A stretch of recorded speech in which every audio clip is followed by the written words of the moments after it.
Hi everyone, गिल्ज mentor के official YouTube channel पर मैं आप सबका वेलकम करता हूं। रोजगार समाचार के आज के एपिसोड में आप सबके लिए बहुत ही अच्छी एक ब्रेकिंग न्यूज़ है। आपको पूरी जानकारी दूंगा मैं कि किस एरिया में क्या क्या वैकेंसीज आउट हुई हैं। परमानेंट वैकेंसीज हैं जिसकी पूरी जानकारी मैं आपको दूंगा। कौन कौन फॉर्म अप्लाई कर सकता है, ऑनलाइन फॉर्म भरने की डेट कब से कब तक होगी, क्वालिफिकेशन क्या होनी चाहिए, फॉर्म फीस कितनी लगेगी, उसके बाद में आपका सिलेक्शन कैसे होगा, अगर रिटन एग्जाम से होगा तो उसका सिलेबस क्या होगा, इस सेशन में मैं आपको कंप्लीट जानकारी दूंगा। अगर आप चाहते हैं कि आप तक ऐसी सरकारी नौकरी की सबसे पहले अपडेट पहुंचे तो आप इस चैनल को सब्सक्राइब कर लें। सब्सक्राइब करने के साथ में बेल आइकन को प्रेस करना नहीं भूलें। मैं आपको लेकर चलता हूं ऑफिशियली नोटिफिकेशन पर, तो आप प्लीज़ इसको शेयर कर दीजिए लाइव सेशन को, ताकि हर एक स्टूडेंट को इसकी पूरी जानकारी मिल जाए। आपको बताना चाहूँगा कि अगर आप हमारे डिस्क्रिप्शन बॉक्स में दिए गए इंस्टाग्राम, टेलीग्राम, व्हाट्सएप ग्रुप में जुड़ना चाहते हैं तो आप उन पर क्लिक करिएगा, जहां पर आपको डेली करंट अफेयर, इसके अलावा इंपॉर्टेंट नोटिफिकेशन अपडेट्स आप तक सबसे पहले पहुंचाई जाती है। मेरे प्यारे बंधु, ये वैकेंसीज यानी आईबीपीएस आरआरबी ने अनाउंस कर दी है, जिसकी पूरी जानकारी मैं आपको देने की कोशिश करूंगा। सबसे पहले तो बात आती है कि यहाँ पर फॉर्म कैसे और कब तक भरना है, क्योंकि आप या आपके चाहने वाले, आपके रिलेटिव कोई ना कोई फर्स्ट टाइम इस एग्ज़ाम में बैठेगा, तो आपको कम से कम पूरी जानकारी होना बहुत ज़रूरी है। ऑनलाइन रजिस्ट्रेशन की बात करते हैं तो ऑनलाइन रजिस्ट्रेशन मेरे प्यारे बंधु 18 जून से शुरू होगा, और जिसका लास्ट टाइम होगा यानी लास्ट डेट होगी 4 जुलाई 2019। तो आपके पास ये 15 डेज़ के समथिंग मैं कहूँगा कि इस टाइम रहेगा फॉर्म भरने के लिए। अब यानी पेमेंट, आप पेमेंट भी इसी टाइम के बीच में कर सकते हैं। इसकी कितनी पेमेंट आपको पे करनी होगी मैं वो भी आपको जानकारी दूंगा। जो भी कैंडिडेट फ्री एग्ज़ाम ट्रेनिंग लेना चाहते हैं ऑफिसर स्केल के लिए, तो उनको जुलाई में अवेलेबल करवा दी जाएगी। इसके बाद में pre exam training officer scale 1 की वो 21 जुलाई से लेकर 26 जुलाई के बीच में होगा। ठीक है, प्री एग्ज़ाम ट्रेनिंग फॉर ये डाउनलोड करने का आपका जो ऑप्शन होगा किसके लिए, ऑफिस असिस्टेंट के लिए यानी क्लर्क के लिए, तो जुलाई में होगा।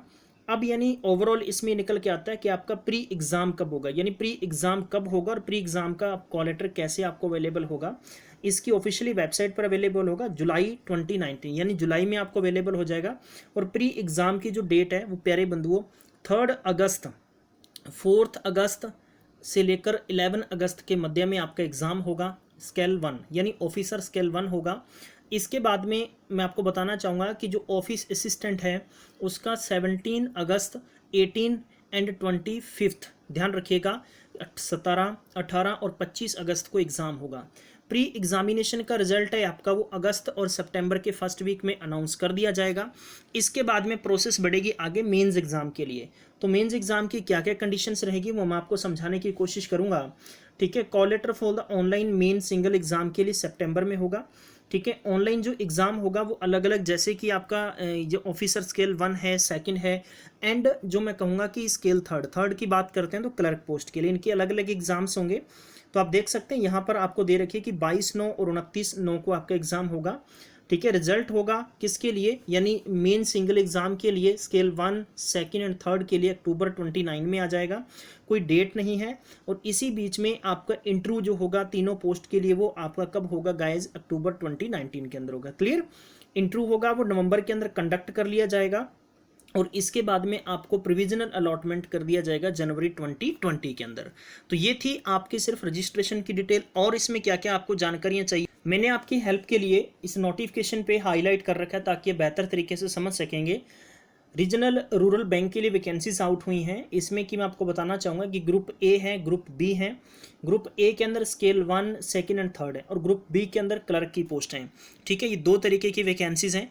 अब मैं आपको आगे बताने की कोशिश करूंगा कि इसमें जो कि पार्टिसिपेटिंग जो आरआरबी है वो आप देख सकते हैं कि इनके प्रेजेंट हेड ऑफिस कहाँ है, स्टेट कौन सा है, और डिज़ायरेबल लैंग्वेज कौन सी है। क्योंकि आप अगर उसी स्टेट में फॉर्म फिल करिएगा जिस लैंग्वेज में आपने स्टडी की और जिस लैंग्वेज को आप बेहतर तरीके से जानते हैं। जहाँ तक बात आती है कि हरियाणा, चंडीगढ़ और आसपास में राजस्थान, हिमाचल प्रदेश, इनमें आप हिंदी के लिए डिज़ायरेबल फॉर्म भर सकते हैं। पंजाब की बात करते हैं तो पंजाब ग्रामीण बैंक है कपूरथला और पंजाब, इसमें पंजाबी लैंग्वेज आपको चाहिए। क्लियर, अब आगे बढ़ते हैं। एलिजिबिलिटी देखते हैं, एलिजिबिलिटी आपके पास क्या होनी चाहिए। एज की बात करते हैं तो सबसे मेन इंपॉर्टेंट पॉइंट आता है 1 जून 2019 तक आपकी एज क्या होनी चाहिए। ध्यान रखिएगा, सीनियर मैनेजर यानी ऑफिसर स्केल 3 के अंदर 21 साल से लेकर 40 साल के बीच में आपकी उम्र होनी चाहिए। यानी आप ध्यान रखिएगा 1979 से पहले और 1998 के बीच में आपका बर्थ होना चाहिए, इसके बाद में, ना ही इसके पहले होना चाहिए। अब देखते हैं नंबर 2 पॉइंट। नंबर 2 पे आपको दे रखा है कि ऑफिसर स्केल सेकंड मैनेजर के लिए 21 साल से लेकर 32 ईयर्स के बीच में आपकी एज होनी चाहिए। और इसके बाद में आता है जो कि स्केल फर्स्ट यानी असिस्टेंट मैनेजर, इसके लिए 18 ईयर से लेकर 30 ईयर के बीच में आपकी उम्र होनी चाहिए। और इसमें असिस्टेंट जो कि हम कह सकते हैं क्लर्क है, क्लर्क के लिए 18 से लेकर 28 साल के बीच में आपकी एज होनी चाहिए। अब यानी इनमें किन किन को रिलैक्सेशन मिलेगा वो मैं आपको दिखाने की कोशिश करूंगा।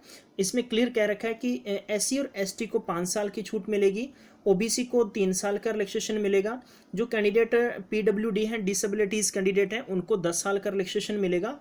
और एक्स सर्विसमैन हैं उनको यहाँ पर आप देख सकते हैं कि अकॉर्डिंग टू कैटेगरी वाइज यहाँ पर एज में छूट दे दी गई है। आगे देखते हैं और आपके लिए क्या क्या है, सिलेबस की पूरी जानकारी दूंगा। इस लाइव सेशन को प्लीज़ आगे शेयर करते चलिएगा। फॉर्म भरने से पहले आपको पूरी जानकारी होनी जरूरी है और आगे जरूर शेयर करिएगा, क्योंकि बहुत सारे ऐसे बच्चे हैं कि जिनको इसके बारे में पूरी जानकारी नहीं होती। अब आती है कि क्वालिफिकेशन क्या होनी चाहिए। ऑफिस असिस्टेंट के लिए मल्टीपर्पज़ जो इसमें पोस्ट रहेगी उसके लिए आपके पास बैचलर डिग्री होनी चाहिए, किसी भी यूनिवर्सिटी से होनी चाहिए, ध्यान रखिएगा। लेकिन एक चीज़ यहाँ पर कंडीशन ये है कि आप रजिस्ट्रेशन ऑफ होने से पहले पहले आपकी डिग्री कंप्लीट होनी जरूरी है।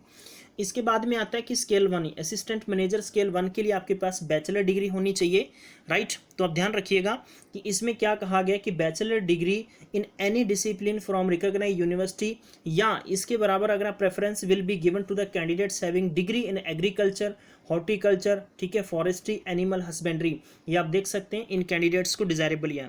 नंबर 2 आपको कंप्यूटर लैंग्वेज आनी चाहिए और पर्टिकुलर आपको उस लोकल जिस एरिया के अंदर आप जाएंगे तो वहाँ की लैंग्वेज भी आपका सबसे प्लस पॉइंट होगा, आपको ध्यान होना चाहिए इस बात का। जनरल बैंकिंग ऑफिसर मैनेजर के लिए यानी आपके जो स्केल 2 है उसमें भी आप बैचलर डिग्री आपके पास होनी चाहिए और कम से कम 50% मार्क्स आपके पास होने चाहिए। इसके अलावा अगर ये डिज़ायरेबल है आप देख सकते हैं। और इसके बाद में आता है कि ऑफिसर स्केल 2 यानी स्पेशलिस्ट ऑफिसर मैनेजर, तो इसके लिए आपके पास क्या होनी चाहिए, information technology officer, bachelor degree होनी चाहिए आपके पास, किसमें, इलेक्ट्रॉनिक्स के अंदर, कम्युनिकेशन, कंप्यूटर साइंस, तो वो कैंडिडेट यहाँ पर फॉर्म भर सकते हैं। डिज़ायरेबल की बात जहाँ तक आती है तो यहाँ पर आपको क्लियर कह रखा है इन्होंने, सर्टिफिकेट इन ASP जैसे PHP, C++, जावा, VB, VC, तो ये इनका नॉलेज अगर आपके पास है और इसके संबंधित आपके पास एक्सपीरियंस है तो आपको इसमें इंटरव्यू में बेनिफिट दिया जाएगा और उन्हीं कैंडिडेट्स को ज़्यादा यहाँ पर प्रेफरेंस दी जाएगी। इसके बाद में आता है सीनियर मैनेजर के लिए। सीनियर मैनेजर के लिए कम से कम आपके पास 5 साल का किसी भी बैंक के अंदर या आपके पास फाइनेंशियल इंस्टीट्यूशन के अंदर एक्सपीरियंस होना चाहिए और डिग्री आपके पास होनी चाहिए, वो कैंडिडेट यहाँ पर फॉर्म भर सकते हैं। अब मैं आपको बताने की कोशिश करूँगा कि जब भी अपना फॉर्म भरेंगे तो आपको सबसे बड़ी मिस्टेक का ध्यान रखना है। अगर मान लीजिए आपके 59.99% मार्क्स हैं तो आप इसको लगभग क्या लिखेंगे, 60% लिखेंगे, ठीक है, ध्यान रखिएगा। इसके बाद में आपको जैसे कि 54.99 है तो आप यह ध्यान रखिएगा will be treated as less than 55%, ठीक है। तो आप यानी ऐसे फिगर्स का ध्यान रख के फॉर्म भरिएगा, मिस्टेक आपको नहीं करनी होगी। एप्लीकेशन फ़ीस क्या होगी इसके लिए, एप्लीकेशन फ़ीस आपको 18/6/2019 से लेकर 4/7/2019 के बीच में, ध्यान रखिए, SC ST PWD कैंडिडेट को 100 रुपये पे करना होगा, अदर स्टूडेंट्स को 600 रुपये पे करना होगा। इसी प्रकार आप दोनों प्रकार की पोस्ट के लिए फॉर्म भरेंगे। अब बात आती है कि ऑनलाइन एग्जामिनेशन आपका होगा। इस ऑनलाइन एग्जामिनेशन के बीच में सिलेबस क्या होगा।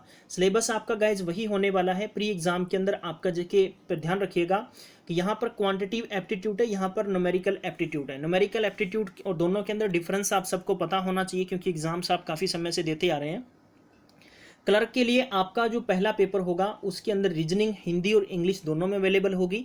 न्यूमेरिकल एबिलिटी हिंदी और इंग्लिश लैंग्वेज में अवेलेबल होगी। 40-80 क्वेश्चंस 80 मार्क्स के होंगे, ध्यान रखिएगा। 45 मिनट्स का आपको टाइम मिलेगा। इसके बाद में आती है नेक्स्ट है ऑफिसर स्केल फर्स्ट के लिए, ठीक है। तो इसमें भी आपको 80 क्वेश्चन 80 मार्क्स और 45 मार्क्स का टाइम मिलेगा।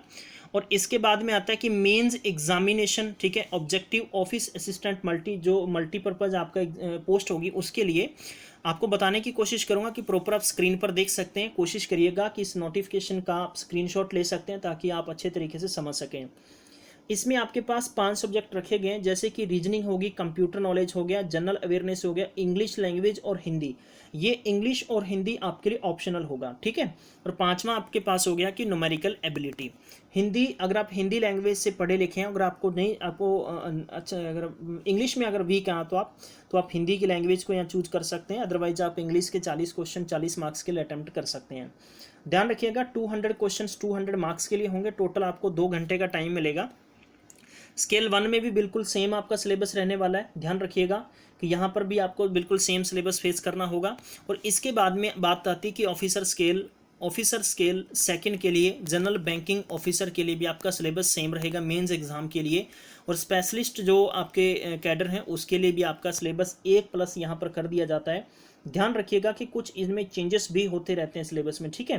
तो यहाँ पर प्रोफेशनल नॉलेज होना चाहिए, रीजनिंग आपकी, फाइनेंशियल अवेयरनेस हो गया, इंग्लिश लैंग्वेज, हिंदी, कंप्यूटर और क्वांटिटेटिव एप्टीट्यूड डाटा यानी DI आपको 240 क्वेश्चन 200 मार्क्स की और 2.5 घंटे का आपको टाइम दिया जाएगा, ठीक है। ऑफिसर स्केल 3 के लिए तो बिल्कुल सेम सिलेबस है, कुछ थोड़ा सा चेंजेस है वो आप देख सकते हैं यहाँ पर कि आपको DI इसमें इंक्लूड कर दी गई है। लगभग यानी 200 क्वेश्चन आपके 200 मार्क्स के रहेंगे और 2 घंटे का आपको टाइम रहेगा।